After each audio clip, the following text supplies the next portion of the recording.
On the 7th of June, we are reminded of one of the Supreme Court's most important decisions.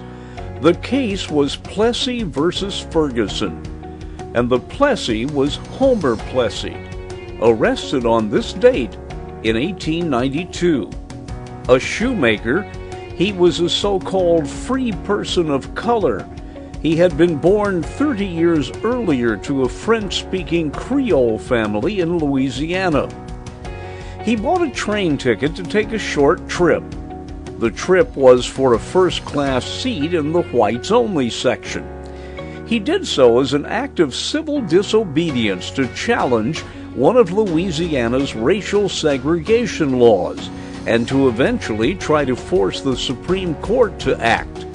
In the Supreme Court, Plessy lost. The court ruled the train had accommodations that were just as good as the whites-only section in the blacks-only section. It was the doctrine of separate but equal.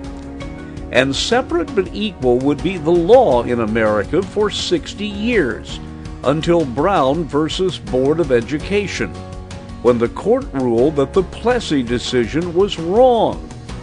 Brown paved the way for integration. Homer Plessy had become a political activist when he realized two things.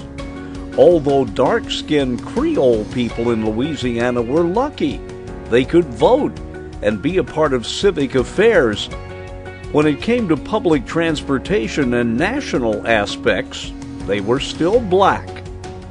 He was especially upset at bad conditions in black schools in Louisiana.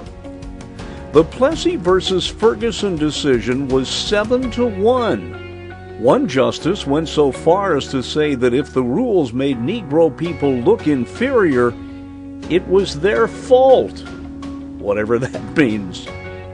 Eventually, Homer Plessy was pardoned by John Bell Edwards, governor of Louisiana. I'm Dennis Daly.